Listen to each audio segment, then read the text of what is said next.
We are Rogue Media Sports.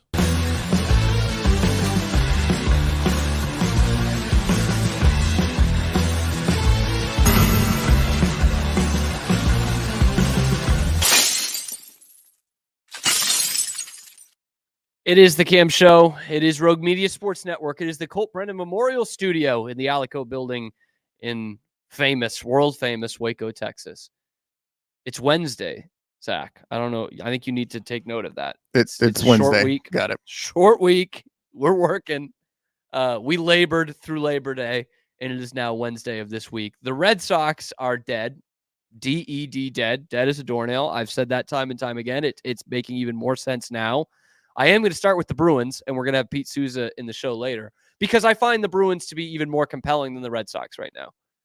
It is September. This is a team that was in a playoff spot at the beginning of last month, and yet we're saying the Bruins, a couple weeks out from training camp, a week and a half, I think, are a more compelling story right now.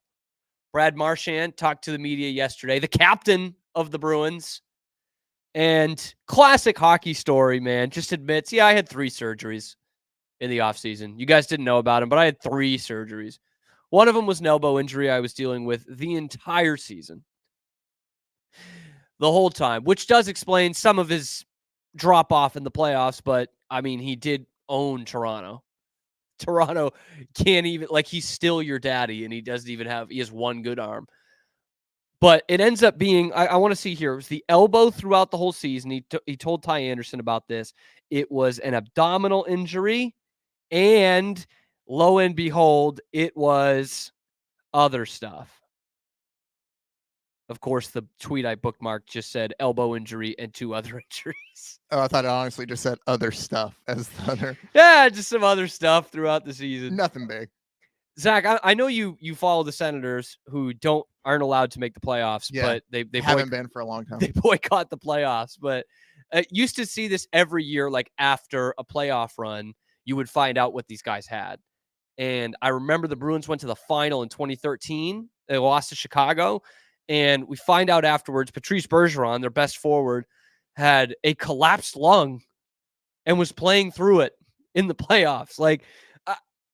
I'm not one of those guys that's just like all other sports are pansies, but It is incredible when you hear about these hockey injuries that they played through. In fact, in that same postseason, when I was in high school watching this Bruins team, Gregory Campbell, who was one of my favorite players, 4th liner, grinder, you remember Soupy, he blocks a shot in a playoff game. He's on the penalty kill. He blocks a shot, breaks his leg on the blocked shot, and plays another minute out there, minute and a half, whatever it was. It was an insane, and I'm watching it live. I'm like, this guy might die out there. There is something really, really wrong with this guy. He can't, you knew right away, you can't see it the way the Gordon Hayward injury was, but you're like, he broke something. He can't skate. He can't even put his glove on one hand. He's just flinging his stick around, desperately trying to get it out of the zone. That is a warrior's code, man. I love that shit. I don't love when it clearly is, proven detrimental to my team advancing in the playoffs afterwards, but at least afterwards we can pound our chest and say, yeah, that's my captain playing through it. Do you have any of those from your Senators days? I know, again, they don't love the playoffs. Not that necessarily bring or strike right at the front of my forethought, no. It was crazy. And yet it's still crazy to look back on in that Toronto series. I mean, Marchand essentially won a game by himself. I mean, Swayman won all those games by himself, it felt like. But game 3 in Toronto, he scores an absolute snipe of a goal in the 3rd period to go ahead, scores the empty netter on a beautiful play where he fights off Bertuzzi. No penalty. He scores a sick one in game 4. He was awesome in the first part of that series. He owns the Leafs. That just shows you this Leafs-Bruins thing. Even when the captain, and arguably their 2nd or 3rd best forward, even at his age, is injured the entire time, could have had all 3 of those injuries at that point. And he is owning your team.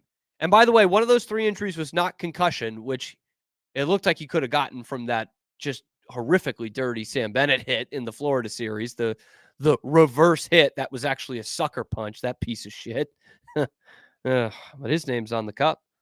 Anyway, so this was this breakout session with the Bruins yesterday, and that was an interesting one. But Marchand actually came out with something I think more interesting.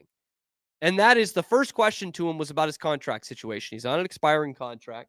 He's negotiating with the Bruins. And he just said, look, guys, nothing against you guys, the media that's here, but I'm not talking about anything regarding my contract with the media. That's between me and the front office. I know there were some leaks that didn't come from our end. I'm not talking about that. And is that a thinly veiled shot against Jeremy Swayman? I don't think so, because I do think Marchand is a classy enough guy to not have that kind of thrown in there.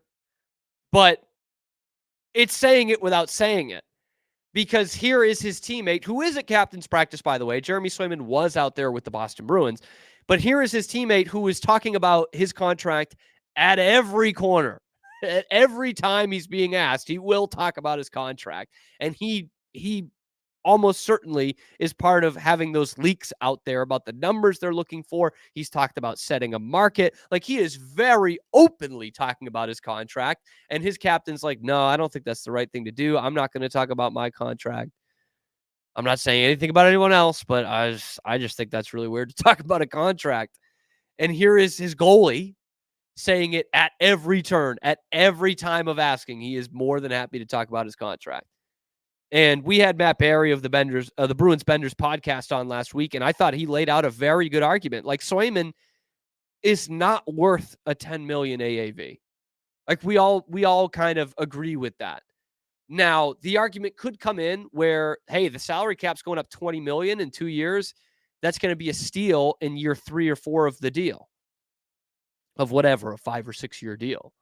And I understand that, but $10 million still seems like too much of a stretch. He won you a playoff series by himself, but then again, he's never had a season where he's not a platooning goaltender. He's an all-star last year, and he was definitely the better of the two between he and Olmark, but he's never had a season where it hasn't been a pretty even split in games started. And like the best of the best, they are still taking 60 to 70% of the starts. You know, it's not like it used to be, but they are still taking a huge amount of those starts. And they're not talking about rotation in the playoffs the way the Bruins were before Swayman took that over. And he is an RFA, so someone would need to come in with an offer sheet. I wouldn't be surprised if someone comes in with an offer sheet in the next week or two here. We heard from Andrew Raycroft last month. Don't worry about it. This is nothing. September 1st is maybe when you can start worrying about it. It's September 4th. Is it time to start worrying about it? You still don't have Swayman signed. That might have to do with the $10 million AAV number. The Bruins can barely afford that. They can, but it will be with, dozens of dollars left over. Not dozens of millions, dozens of dollars left over. So they can do it, but it's pretty tight. And their goaltender is holding them over a barrel right now, while the captain, who has won a Stanley Cup with this team, been to the finals 3 times, and is, one of the all-time greats, who's going to have his number retired for this franchise, is like, I don't want to talk about contracts. That's not, I don't care about the contract, so to speak. And here is the goalie holding them over a barrel, a guy who has not started for a whole season. And I love Swayman. I really hope they get this deal done. But the more this drags on, I think the more this is on the goalie and not the team. I know so many people will say, oh, the Bruins are cheap. They've always been cheap. The Jacobs family's cheap. I don't really think so. In fact, the problem with Peter Chiarelli's tenure at the end was that they weren't cheap, that they were too much against the salary cap, that they were giving multi-year deals to Chris Kelly and Gregory Campbell, and they couldn't afford some of their top-end guys. They couldn't afford to re-sign Johnny Boychuk. They had to get rid of Milan Lucic because of these shit deals they were putting out there. So I think that's an old, tired narrative. Pasternak's getting $11 million a year. McAvoy's getting $9 million a year. Like, I just don't think that's the case. They let some guys walk. They let Chara leave gracefully after being the captain for almost 15 years. They let Torrey Krug walk and go get big money from St. Louis after St. Louis beat them in the final. So it's just kind of a tired narrative that this team is cheap. They've gone all in a couple of times in the last 5 or 6 years at the trade deadline. So I don't buy that anymore.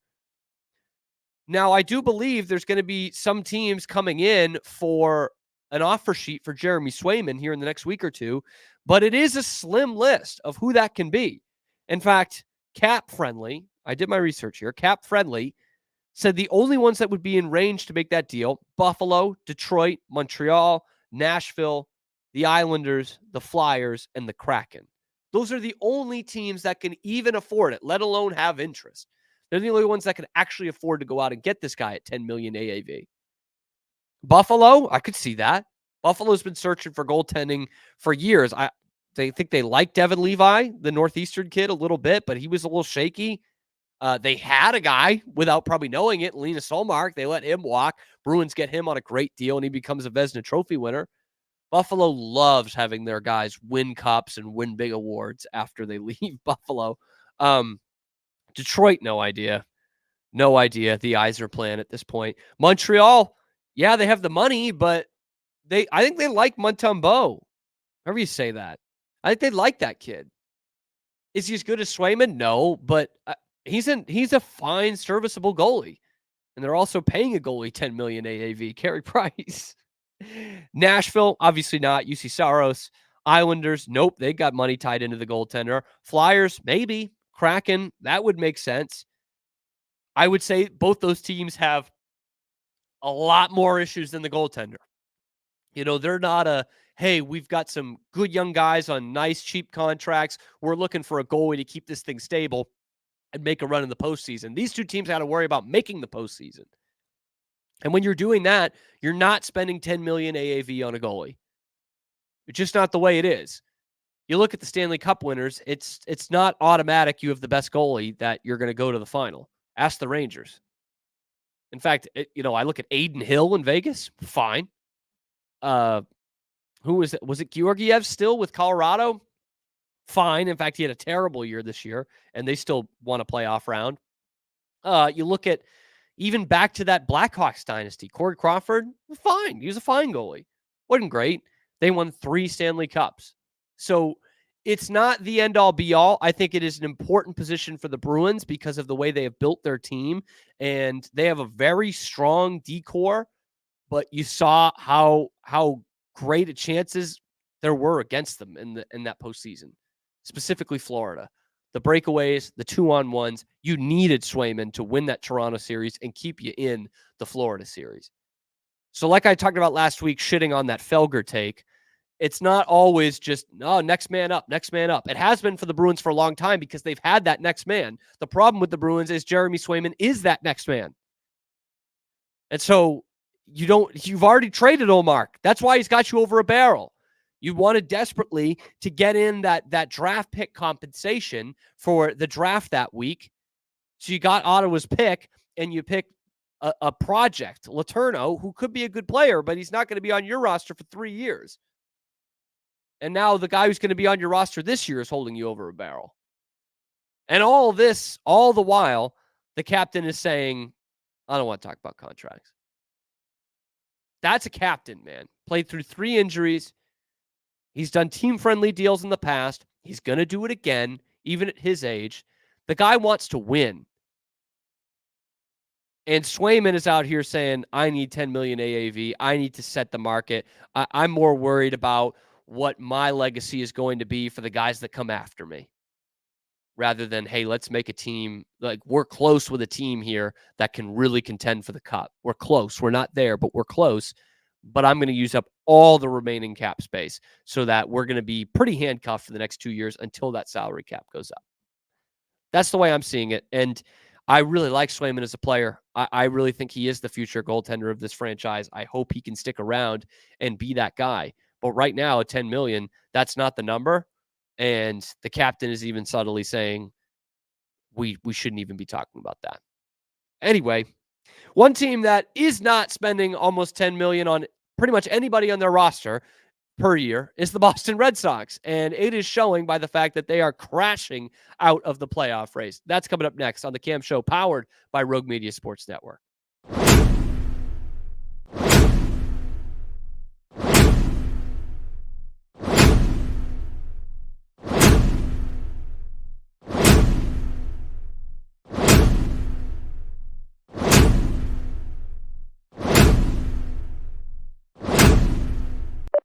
All in Sports Network. We love sports.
Can the Red Sox just like decide if they suck or not yet? We're in fucking September. We don't know if they actually suck or not. I think the answer is yes, they do suck.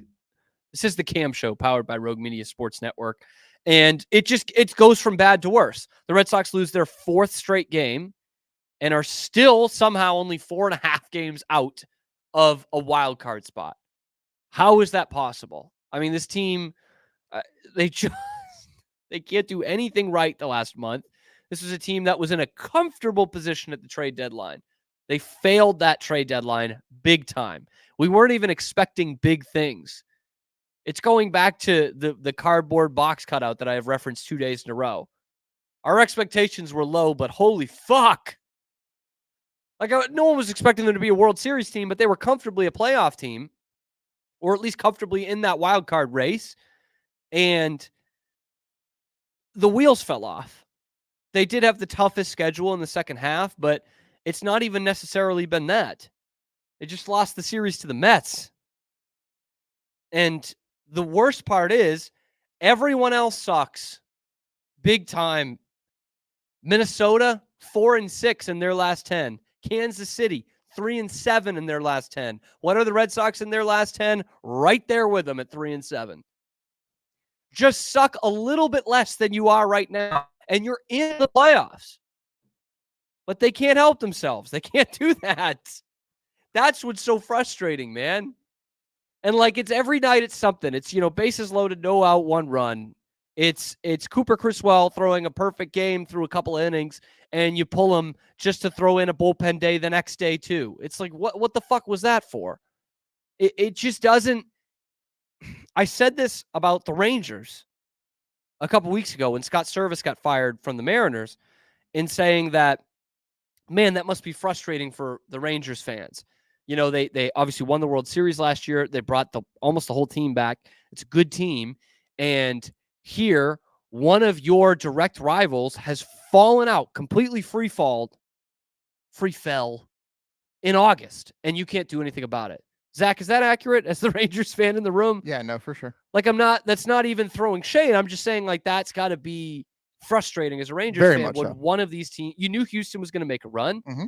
and Seattle's a good team. They've been a playoff team, and they have just fallen. The bottom has fallen out, and the Rangers can't do But anything you're too about far it. behind to do anything. Yeah. That's how it's feeling right now with the Red Sox in this wild card race. Minnesota and Kansas City don't know their ass from their armpit right now, and the Red Sox are even worse. It's like a couple of monkeys trying to hump a football. It's fucking brutal. That's a good Herb Brooksism right there. That is. My grandpa used to use that one a lot. Great Herb Brooks one. I had to pay homage to Minnesota there. But it's just so frustrating. And Cutter Crawford says after the game, oh, yeah, if we win 5 in a row, we'll be right back in this thing. Which is true, but it really would have been great like the last 5 when the other teams you're going up against the wild card race have completely shit their pants. Yeah, but we'll win. If we win 5 in a row, we'll be good. Next week, it's if we go on a 10-game winning streak, we'll be all right. If we win out to close the year in mid-September, I think we'll be fine.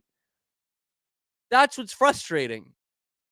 They just need to suck a little bit less than they are right now, and they can't. They can't help themselves. They can't do it. And I am seeing the cynic in me is seeing the perfect opportunity to shit on this team. And that is this weekend. They are playing in a weekend set at home. One of the worst teams in the history of baseball. One of the worst teams in the history of the 4 major North American professional sports. The Chicago White Sox have won 5 of their last 50 games. I saw a stat yesterday too that Zach Greinke, the pitcher, I remember was pretty decent hitter as well. Yes. Had a career slugging percentage cousin of played high school. .336 as a pitcher. The White Sox team as a whole is only .338 for the whole season. So essentially, Zach Greinke was the same. It's a team full of Zach Greinkes. That's brutal. It is, but that's what it comes down to. Another thing that I just wanted to add in, just to get your opinion on with all of this, because I saw it last night. I could talk about the White Sox forever. Well, it's Red Sox related because okay. it's a tweet from Pete Abraham. Oh, can I do one more thing? You go ahead. Jay Cuda. Have you ever seen this guy on Twitter? Maybe, I think so. Very funny guy and a White Sox fan. Like he'll do like random edits. He'll be like, this is what Wrigley Field would look like if it had a monster truck infield. Like, just like random shit like that. And like he does a bunch of White Sox stats. He's a big White Sox fan. So this has really paid off this year because they suck. Yeah. So they're 5-45 in their last 50. No team has been that bad across 50 games in over 100 years.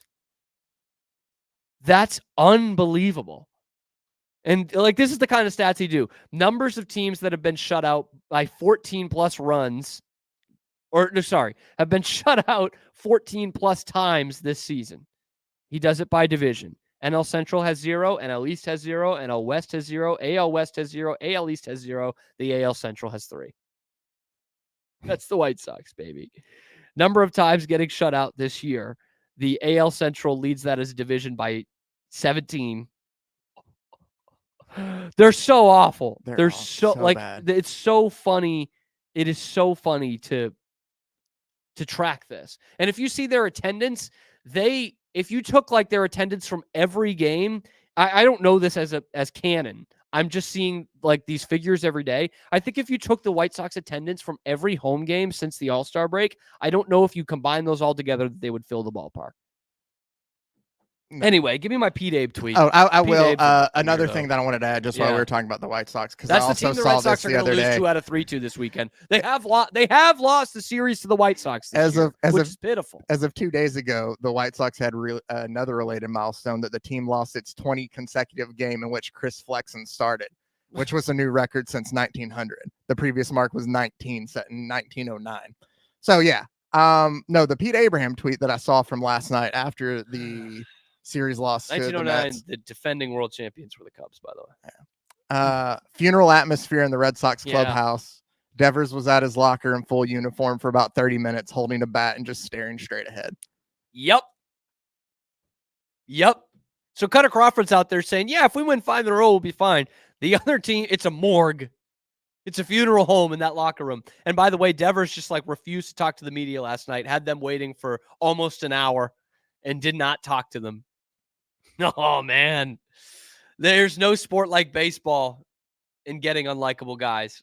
And by the way, Rafi Devers is a very likable player overall, but pulling something like that when the team really sucks and you've got beat writers who are there every day, who are following you on the road to watch this suck happen, and you can't give them any time. That's shitty. That is shitty. But they still have hope, Zach. They think they could put 5 wins together. Hey, 3 against the White Sox on paper should happen. That is what the doctor would order, right? Let's look at their schedule here. A weekend set at home against the White Sox. That should be it. Like in theory, though, a couple of games against the Mets should have been it. But let's pull it out to the weekend. A little Friday, Saturday, Sunday after finishing up against the Mets tonight. You've got the White Sox at home, then Baltimore at home, then at the Yankees right after that. So you sure as shit better sweep that series against Chicago. Is there, look, I get it. Baseball, 2 out of 3 ain't bad. Is there any less of an excuse I've ever had for a Red Sox team to sweep a series? Did that make any sense grammatically? Probably not. But there's never been a time where the Red Sox needed to sweep a series more, where there's more of an expectation for a series sweep than a home weekend series against like one of the worst teams in the history of baseball, and former Red Sox Grady Sizemore managing the club. Like we're running out of time here. Yeah. Baltimore, then the Yankees, Tampa on the road, whatever. 3 against Minnesota, who are you in direct competition with for that wild card spot? Toronto, the buses are already warm, so how can you fuck that one up? And then Tampa at home to close out the series. They will already be on their vacations too. Yeah, no, I would think that you need to desperately, and it's weird to say that desperately considering how bad the White Sox are, but get those wins with the schedule I have coming up. Also this weekend are coming up. I think the Royals finish out their series with Cleveland, and then they have a 3-game series against Minnesota and a 3-game series against the Yankees after that. So if you want to make up room in that for that last wild card spot, this is the weekend to do it. This is it. Or else the Red Sox could keep their streak alive. There could be a three-peat of 78 and 84 records. That is still on the table. The Red Sox are now 70 and 69. This is from Alex Spear. They have a run differential of 0. Oh, how mid is this team? Tom Caron from Nesson goes on to add 661 runs scored, 661 runs allowed. They were 10 games over 500 and a plus 41 run differential at the All-Star break. That is down to 1 game over 500 and down 41 runs in the second half of the season. Fucking brutal. Another thing, Lucas Sims, Luis Garcia, Danny Jansen, ass. All ass. All your trade deadline acquisitions. You cut Dom Smith. I get it. But he's more of a major league player than any of those 3 guys. Any of those 3 guys combined. I would rather keep Dom Smith's bat in the lineup. Is he a Met now? He was a Met. He's a Red now. Sorry, my bad. Red now. He was a Met. And but it's the best their farm system has looked in a decade. So there you go.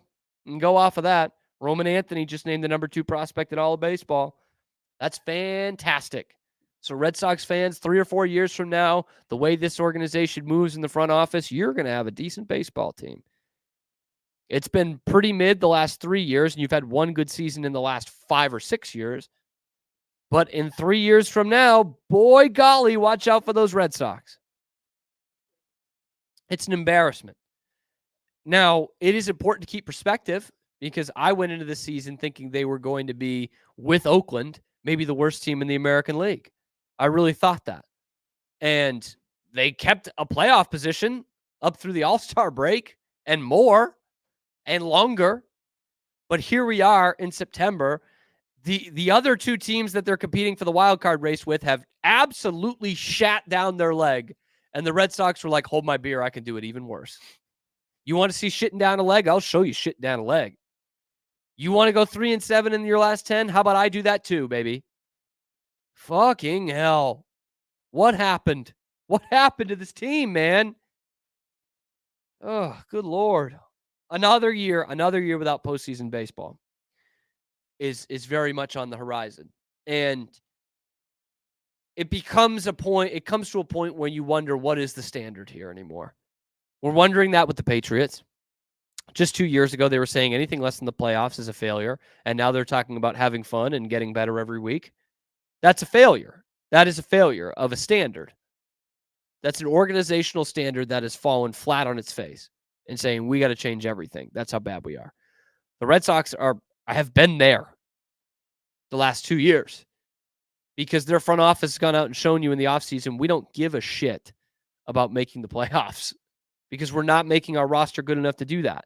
We're not really tanking. We are building a bit of a farm system. By the way, after 2021, the Red Sox said, we don't want Kyle Schwarber.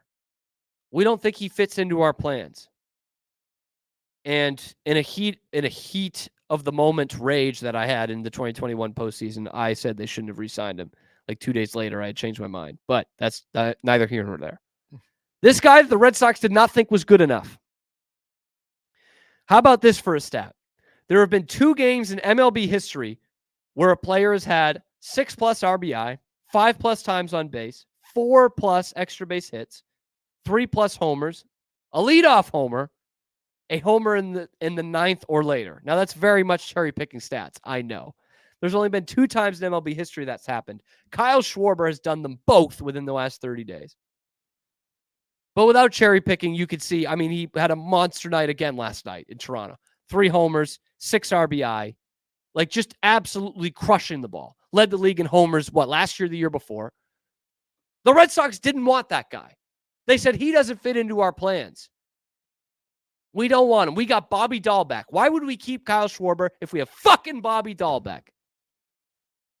That's what I love about this franchise now. This team used to talk about 95 wins, winning the division, and playing in the World Series. That used to be the standard. Theo Epstein, that was the standard. Terry Francona, 95 wins.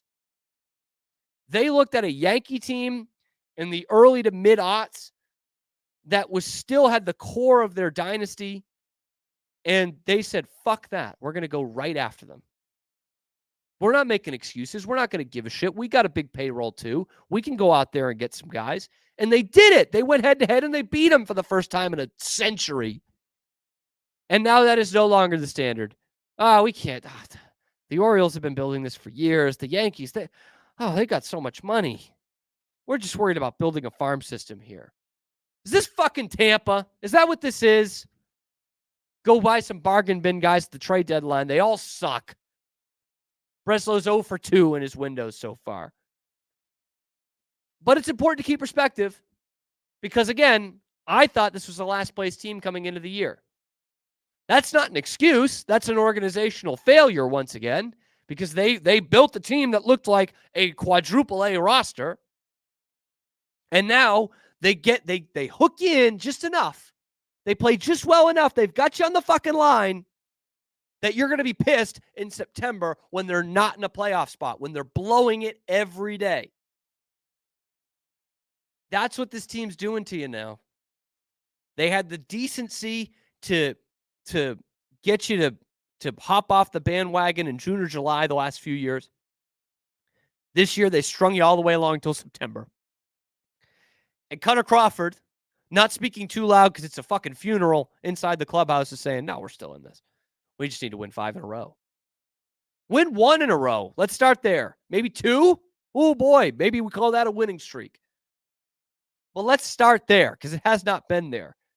Detroit served you your ass on a fucking platter this weekend, and the Mets just did the same thing. And I'm worried about winning 5 in a row, which would go into the Yankees series. Beating Baltimore and winning the series against Baltimore and at New York. 5 in a row. Bullshit, man. By the way, I don't know if you saw this, Zach. Tom Brady says he's okay with Drake May sitting. Oh, no, I did not see that. Well, good. Brady said, I think it's good for young quarterbacks to learn for a couple of months or a year. Learn under a veteran. Wonder where he got that idea from. I mean, but also, this is some bullshit. I'm going to talk to Pete about this. Did you see that memo that Brady got about his broadcasting? No. And it's like, he can't be in certain areas of the stadium like ever as a broadcaster. He can't be in the locker room. He can't be in the tunnel, whatever. And like they literally said he can't be overly critical of the refs or the league. I was like, well, that's horseshit. That's why, like, and look, I don't think Brady's going to be this great color commentator. I really don't. But if you give him free reign to actually say some shit when the refs are not good and the league's putting out a bad product, then we can have something there. But that is so typical NFL. That is such bullshit, man. Yeah, that's why they canceled Playmakers. Oh, yes, that's exactly why. That is exactly why. It was too close to the real thing. But like that, I mean, we obviously knew that, but that answers so many questions for years. Like Chris Collinsworth, for example. Chris Collinsworth is a fine commentator when he's actually like really analyzing football. But the other 80% of the time, he's just like, oh, this guy's some player. It's just some player. What a player. Everyone's fucking great. Tony Romo, same thing. Someone clearly got in Tony Romo's ear and said, stop predicting the play. Even though that's very impressive and very insightful for our viewers, stop doing that. Try to be funny. You know what? You and Jim should get funny. No, you fucking shouldn't. And I swear to God, man, if I got to listen 3:25 Central Time every fucking Sunday to Tom Brady trying to be funny, I'm going to blow my fucking brains out if I have to watch that every week. God, YouTube hates me. Like, that is the last thing I want. I don't like Tom Brady seems like a perfectly affable guy. I don't want him to be funny out there. Maybe that's the old man in me. Give me some goddamn commentary. Is that so much to ask for? It clearly is. That's why Phil Simms sucked, because he was bland as shit and he never criticized anybody. Collinsworth's the same way. Doesn't criticize anybody.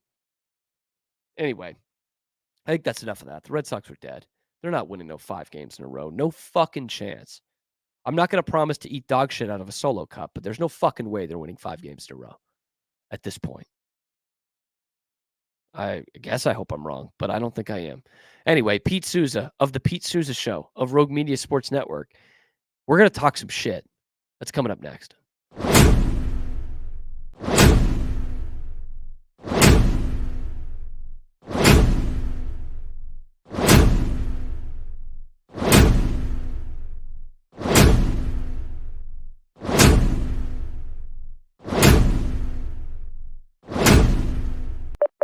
All in Sports Network. We love sports.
Pete Souza of the Pete Souza Show on the Cam Show, which are both parts of Rogue Media Sports Network. Do I look at the cam? I don't know if I want to look. Just at look the at. camera. I mean, I kind of want to look at you. Yeah. I want to look at you, Pete. We're trying a new setup, by the way, because yeah, right I want now, it to be a little more personable. No, that's not why. It's because we have to do it this way. I have to be more personable. It's like inside the actor's studio. Pete, what's tickling your balls today? Fine. I guess I'll drive this conversation. You hear Okay. about the Oasis reunion last week? What's going to hold on? You're a with big Oasis guy. I am. I talked to you yesterday Yeah. about Oasis when That's I what I was wanna at the talk more about. University of Richmond. It was my freshman year, and I used to take beers to the face, listening to ETTF. Yeah. Wonderwall, hoping that Amy Hammerneck would just like look at me once at one of these parties. She never did. We actually ended up teaming up on a project late in my senior year, which was great because I finally got the courage to talk to her. But that all being said, Oasis is not something I want to talk about. What's she today. up to these days? She's single? Amy, I don't know. I don't know. We should get her on the show. We probably could. She's really like a really fit. Like I think she's into fitness. What did that have to do with it? I literally ran into her. Well, she could be a fitness topic. I literally ran into her on in Hoboken, New Jersey, about 10 years ago. About 10 years ago. Like ran. I mean, in? we were on this beautiful. It's like this trail where, and if you're on the Jersey side, it's the best. A lot of the Giants will live on the Jersey side, facing Manhattan, on the Jersey side of the river, because it's just beautiful view. Sure. So you run along this trail in Hoboken along the Hudson River. It's magical. But around that time, I remember being consumed with Hope Solo because that was 2011, 2012. Oh, sure. World Cup final. Yeah. World Cup final in 2011. That was right before I got sober, so I don't remember that too well. But then I was sober in 2012, and I remember they went to Beijing. They won the Olympics. And I bring up Hope Solo because I watched the Untold documentary last night on Netflix, and I can't stop thinking. Sure. I did see this. I'm going to watch it. You asked me what I'm up to. No, what's I on did my see mind. this, and I'm wondering whether I should watch it. Like, I don't want Hope Solo to be like this sympathetic character. Well, I know that's not a good Christian thing, but she's look, kind of a bad person. No, she's not a bad person. Okay. I would disagree. She's not a bad person. She's a flawed person. The problem with I never beat up my nephew. I never beat the shit out of my family member. Okay. Now there's a story behind that. I'm sure. The case was, was, like I saw what they did with Urban Meyer. They made him out to be like this hero. dismissed. All right, as far as her and the nephew. Here's what I'll tell you about Hope Solo. Okay. And we'll talk more about this on my show today. This is probably driving people the other direction, but she grew up, her father legit had two families and then decided he was going to live in the woods. Okay. We've all been there. Yeah. And he lived in the woods in like Seattle, where she was playing soccer, and like it had been 10 years since she saw him. And one day she's playing soccer with a friend of hers. This is according to her, and there's no disputing this in her documentary. Although you could dispute a lot of other things. Sure. She was playing soccer with her friend. She's like, it'd been 10 years. She saw her. She's like, I think that's my dad in the woods. And so she went in the woods. In the woods. He didn't come out to see her. He was. The dude was living in the woods. She said she went to see him. He gave her a big hug. He was just a different guy. It sounds like there was a lot of mental illness. She never, ever judged her family, was very committed to her family. But the issue, and this speaks to what you're saying, like, I don't think she's a bad person, but there's clearly some stuff going on. None of those her teammates, were a part of the documentary. Like, none of them stood up for her. Abby Wambach told Dan Patrick that her firing from U.S. Soccer was basically a lifetime achievement award. Yes, which is hilarious. I'm sorry. Abby Wambach is a flawed person too. Yes, but that is funny. It's a funny fucking quote. But I believe she's very she's extremely compelling. I find her extremely. She's the best. She's the best soccer goalie in the world. Yes. And here's one thing I will leave you with to put a bow on the Hope Solo thing. You know, she spoke out a bunch of times, and it was stupid what she did. Like, you don't speak about your teammates out in front of the media, right? Like she mentioned that substitute Brianna Scurry, or she was a legend, but she Yes. remember from there the was 99 yes World Cup from the winners. 99 Yeah. World Cup team. They were dominating in, I think it was 2007 in the World Cup, and they benched Solo going into the semifinals. She was like standing on her head as a goalie. They benched her because it was almost like, hey, let's put Brianna Scurry back in goal because She's been there before. Well, it was also like a farewell thing. Sure. A couple of the veterans In the semifinals. Abby Wambach and somebody else, and she got bombed. She lost 4-0. And after the match, Hope Solo was like, I would have made all those saves. So they were like, WTF, Hope. And they literally left her. The team, according to Hope Solo in the documentary, they left her in China. They literally were like, you're That's not fucking coming. great. You yeah. can't come to the final, and we're leaving you in China. And then she did it again after they lost the 2016 Olympics to, I think it was Sweden, because Sweden played this controlled scheme of soccer, and basically Hope Solo she called them cowards afterwards. So she was Parking the fired bus and ultimately everything, from yeah. USA Soccer.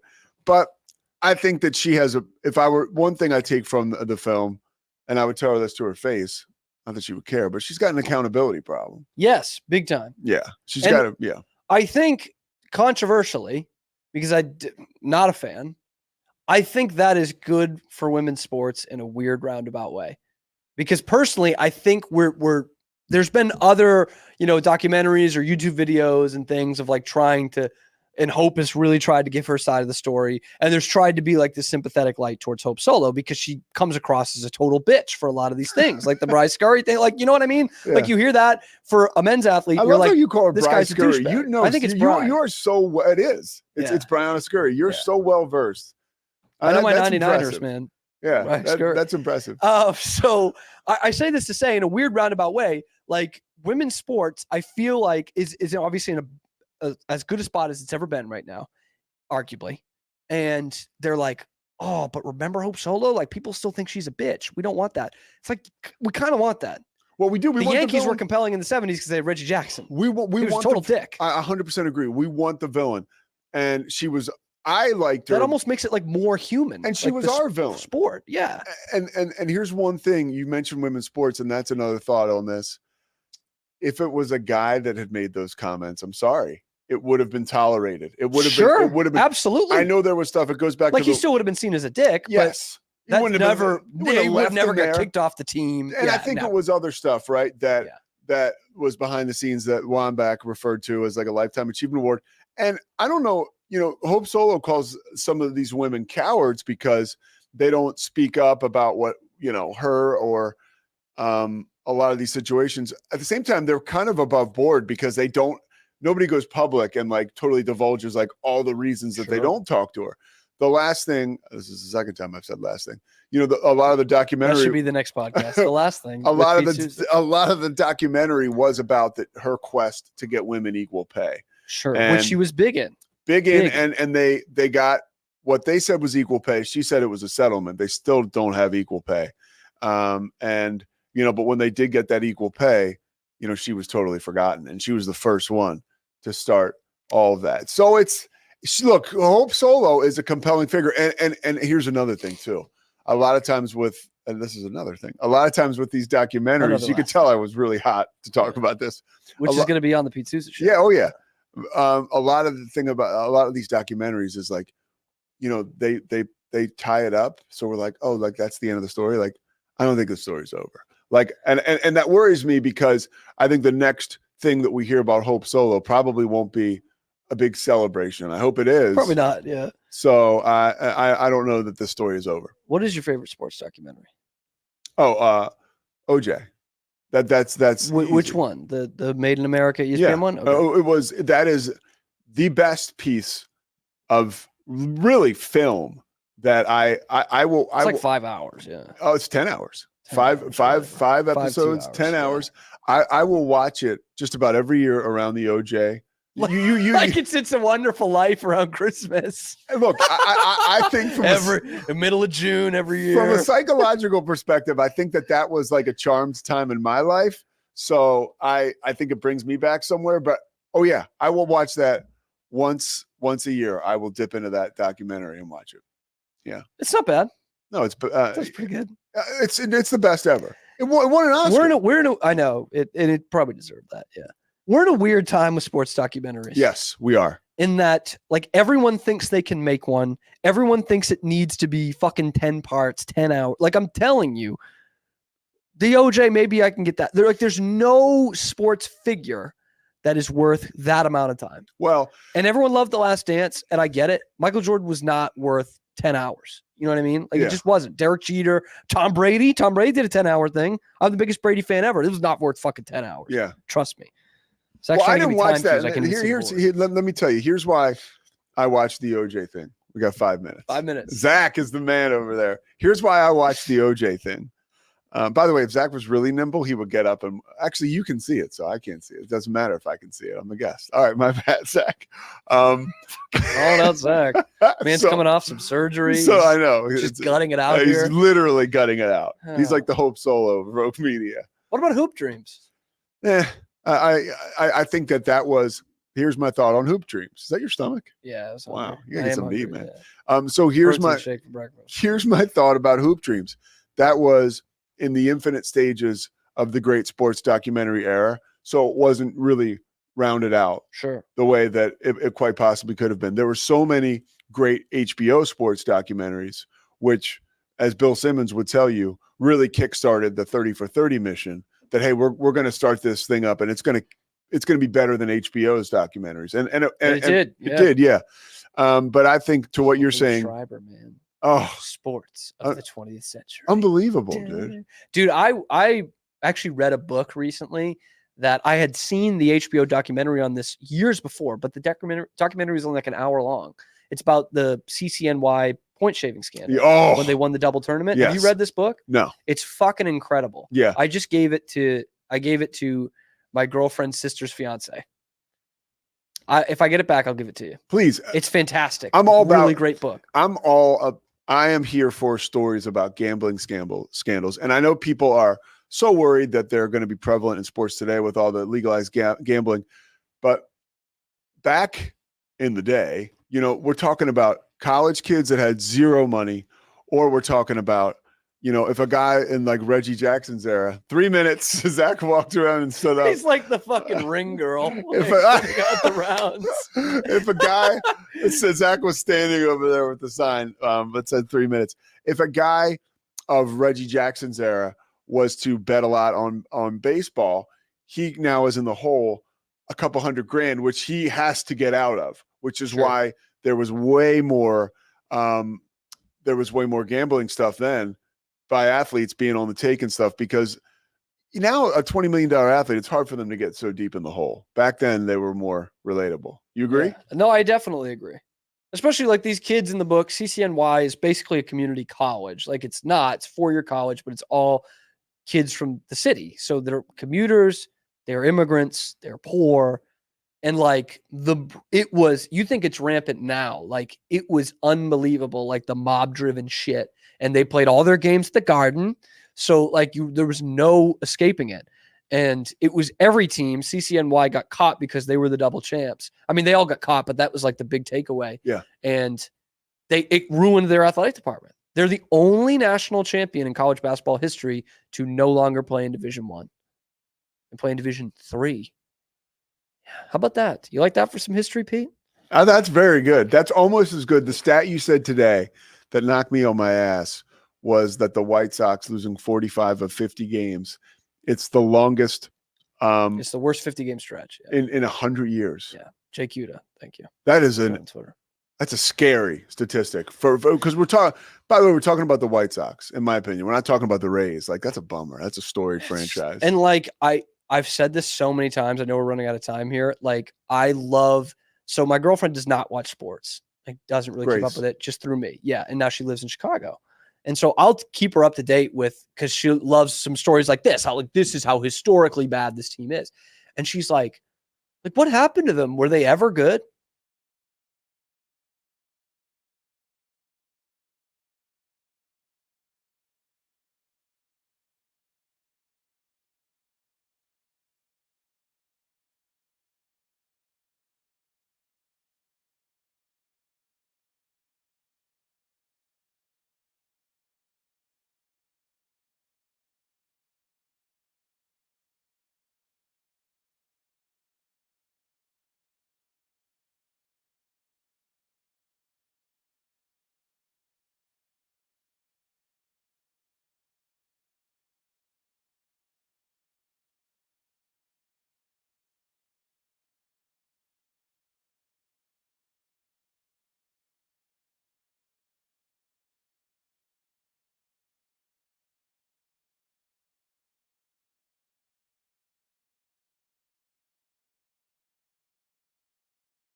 Paul Catalina was just in here, host of the Triple Option, right? I'm sorry, is this your show? No, sorry.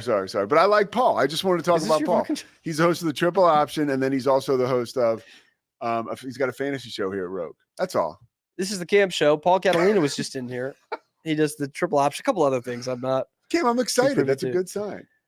I love having you on, Pete. Yeah, I love being here. I love your juice and your energy is palpable, and that's important. Before I get you out of here, because we need to go, we're done. What's your favorite Beatles song? Okay, The Ballad of John and Yoko. All right.